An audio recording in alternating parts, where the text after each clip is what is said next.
जी नाज़रीन, ब्रेक के बाद आपको खुश आमदीद कहते हैं। बात होगी रेमंड डेविस के मामले पर, और जो बार बार हम डील का जिक्र करते हैं और इस डील में कौन कौन से लोग शामिल थे, और यही आज के प्रोग्राम में हम जानने की कोशिश करेंगे। अपने मौजूद मेहमानों का तारुफ कराते हैं। इस्लामाबाद स्टूडियोज में हमारे तशरीफ रखती हैं डॉक्टर शीरीन मजारी साहिबा, तर्जमान है पाकिस्तान तहरीक इंसाफ की, आपको वेलकम कहते हैं। आप सब तशरीफ रखते हैं जनरल रिटायर्ड अब्दुल क़य्यूम साहब, दिफाई तजियाकार, आपको वेलकम कहते हैं। डिस्कशन में लाहौर स्टूडियो से हमें ज्वाइन करेंगे राना सनाउल्लाह साहब, सूबाई वजीर कानून है पंजाब गवर्नमेंट के, और आपके साथ तशरीफ रखते हैं लाहौर स्टूडियो से ही इम्तियाज आलम साहब, सीनियर तजियाकार हैं, सीनियर कॉलमनिस्ट भी हैं, आपको वेलकम कहते हैं डिस्कशन में। राना साहब, सबसे पहले आपसे मैं जानने की कोशिश करूंगी कि बार बार डील का जिक्र हो रहा है और जो नाम लिए जा रहे हैं जिन शख्सियात का, उसमें आपका नाम भी बार बार लिया जा रहा है। आप कौम को कहानी क्यों नहीं बता देते कि इस डील में कौन कौन शामिल है? जी, मैं इस हिस्से में दो बातें करनी चाहूँगा, अगर आप मुझे इजाज़त दें और इंटरप्ट किए बगैर मुझे अपनी बात मुकम्मल करने दें। देखिए, जहाँ तक ये आपने जो मुख्तलिफ बयानात अपने प्रोग्राम में दिखाए हैं, तो उसके मतलब मैं कमेंट ये करना चाहूँगा कि ये लोग जिस तरह के हसद में जो है ये जल रहे हैं, अल्लाह ताला इनके ऊपर रहम करे कि मियाँ नवाज शरीफ साहब, सारी दुनिया को ये मालूम है कि उनको जो है वो हार्ट प्रॉब्लम हुआ और उस वजह से वो वहाँ पे जो है वो हॉस्पिटल एडमिट हैं, और मियाँ शहबाज शरीफ साहब अपने बड़े भाई की, अपने लीडर की जो है वो तीमारदारी के लिए वहाँ पे गए हैं, और ये लोग उसको किस तरह से इंटरप्रेट कर रहे हैं। और मैं समझता हूँ कि जो लोग सिविल नाफरमानी की तहरीक की बात करते हैं, उन्हें शर्म आनी चाहिए। कल उनके कहने के ऊपर 100 आदमी तो इकट्ठा नहीं हुआ कहीं पे, और वो सिविल नाफरमानी की तहरीक की बात कर रहे हैं। अब आ जाएं आप इस फैसले के ऊपर जो रेमंड डेविस की रिहाई का मामला है।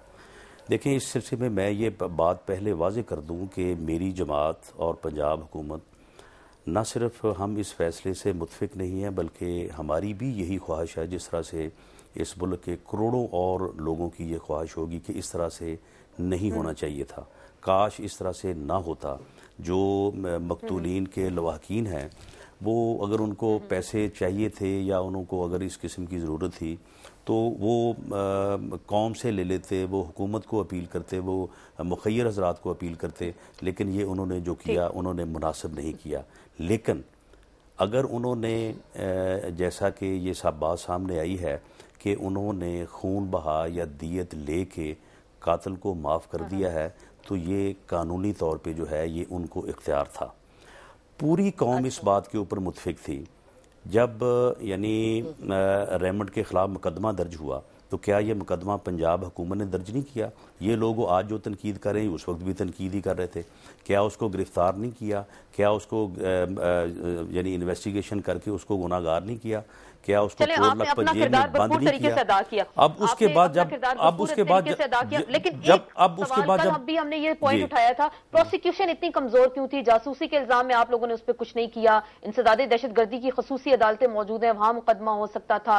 गैर कानूनी असलहा जो रखा गया उस पर भी अदालत ने इतनी नम सजा दी। आपके प्रोसिक्यूटर इतने कमजोर थे, खामोश क्यों रही अदालत के सामने कि उन्होंने ये पॉइंट्स उठाए नहीं? जी सुन लें, क्या ये सारी चीजें जो हैं ये सब लोगों को जो बात कर रहे हैं इनको कल याद आई हैं? क्या ये 50 दिन के करीब जो है ये केस चला? क्या इस दौरान कोई फर्द, कोई मुद्दई, कोई गवाह, कोई इंसान जो है, कोई पाकिस्तानी या ये लोग जो आप बड़ी बातें कर रहे हैं, क्या ये हाई कोर्ट में गए कि जी ये दफ़ा जो है वो 302 का इतलाक जो है ये गलत हुआ है, इसमें फलां दफ़ा का भी होना चाहिए था? क्या जासूसी के मतलब कोई एविडेंस किसी ने पेश की? जो चीजें उससे बरामद हुई, आपने बताया कि उससे नक्शे बरामद हुए, मुझे आपकी प्रेस कॉन्फ्रेंस याद है, आपने कहा नक्शे बरामद हुए, फलां चीज उससे बरामद हुई, वो जासूस था और वो इस तरह के कामों में मुलव्विस था। और वो जो चीजें बरामद हुई उनको फर्दर डिटेल एनालिसिस के लिए हमने इंटीरियर मिनिस्ट्री को भिजवाया और उनसे कहा कि जी आप इनका डिटेल जायजा ले लें, और अगर इनसे कोई जुर्म बोर्न आउट होता है तो आप उसके मुताबिक जो है वो कार्रवाई करें। और जासूसी से मुतल्लक जो है वो फैसला जो है वो फेडरल गवर्नमेंट ने करना था। लेकिन मामला तो ये है कि लेकिन अब तक जो मामला था, वो आदमी 302 में जेल में था, वो कत्ल के इल्ज़ाम में जेल में था, और इस मुतल्लक हाई कोर्ट में उस अदालत में किसी ने सिंगल एप्लीकेशन तक नहीं दी कि जी जो है ये आदमी जो है इसके ऊपर, और नहीं, अवाम सोई की बात नहीं, یہ جو یعنی جماعت اسلامی والے احباب ہیں، یہ اسد منظور بٹ صاحب جو ہیں یہ ان کے وکیل تھے، تو انہوں نے کیوں نہیں کورٹ میں جو ہے انہوں نے کیوں نہیں کورٹ میں کہا کہ راجہ ارشاد جہاں سے آئے جو جن کے لیے وہ کام کرتے ہیں وہ بھی سب کو پتا ہے، پھر جب سب کو پتا ہے تو پھر پنجاب گورنمنٹ کو ادھر ادھر پھر کیوں سارے جو ہے وہ ڈھونڈتے پھر رہے ہیں کہ آپ لوگ بے بس ہوئے، پھر اپنے سر کیوں نہیں بے بس کی کیا بات، نہیں اس میں ہمارا شروع دن سے یہ فیصلہ تھا اور پوری قوم کا کنسنسس تھا کہ عدالت کے فیصلے کو جو ہے وہ تسلیم کیا جائے. ہم نے عدالت کے فیصلے کو تسلیم کیا فیصلہ آگے چلیں، عدالتی فیصلے کو تسلیم کیا جائے، احترام کیا جائے، اور عدلیہ کی بحالی کے لیے آپ لوگوں نے بڑی جد و جہد کی اور اس میں اپنا کردار بھی ادا کیا. آپ کو ڈاکٹر صاحب آپ مطمئن ہیں رانا ثناء اللہ صاحب کی ساری بات سے؟ نہیں دیکھیں، اول تو رانا ثناء اللہ صاحب اگر جو مرضی ڈینائی، اول تو ان کی میتھمیٹکس کافی کمزور ہے. ہمارے اسلام آباد کے جلسے میں بھی 100 سے بہت زیادہ لوگ تھے کل، بٹ پرابلمز ہوں گے، نہیں میتھمیٹکس صحیح ان کی چلیں، یہ تو کچھ نہیں میں کر سکتی اس کا. دوسری بات یہ کہ یہ بھی غلط فرما رہے ہیں، کئی پٹیشنز داخل ہوئی ہیں لاہور ہائی کورٹ میں. ایک پٹیشن تو یہی داخل ہوئی تھی کہ جاسوسی کا الزام ان پہ لگانا چاہیے، ان کو آپ کو یاد ہوگا کہ ان کو لاہور اس میں فورٹ میں شفٹ کر دینا چاہیے. یہ تو بہت سی درخواستیں داخل ہوئی تھی، انٹرپول کے ذریعے نام بھی ڈال دیا گیا تھا، اور ہم ای سی ایل پہ نام ان کا تھا. اور میں اتنا کنسیڈ کرتی ہوں کہ میجر پش جو ان کی ریلیز کا آیا ہے وہ انٹیریئر منسٹری، فیڈرل گورنمنٹ اور سب سے زیادہ فوج کی طرف سے آیا. یہ جو ہماری ساتھ زیادتی سب سے زیادہ کی ہے یہ اسٹیبلشمنٹ نے کی ہے، اپنے مفاد کے لیے کی ہوگی، ملک کے مفاد میں نہیں یہ ڈیسیجن ہوئی.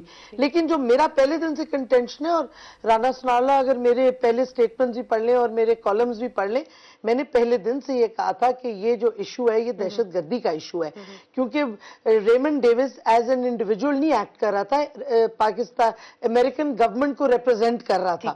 ہی was acting for the American government. اس نے 2 پاکستانی مارے. کرائم اگینسٹ اسٹیٹ تھا یہ. کرائم اگینسٹ اسٹیٹ جب ہو جاتا ہے تو پھر دیت نہیں بیچ میں آتی. یہ کیس اس پہ رجسٹر کیوں نہیں کیا گیا، چاہے فیڈرل گورنمنٹ نے کرنا تھا یا پنجاب حکومت نے، جس نے بھی کرنا تھا اس ایشو پہ. اور یہ کہنا جی باقی لوگ سو رہے تھے، ہم سمجھتے ہیں جب ایک حکومت ہوتی ہے اس کا فرض بنتا ہے کہ نیشنل انٹرسٹ کو، اسٹیٹ کے اور اپنے سٹیزنز کو پروٹیکٹ کرے.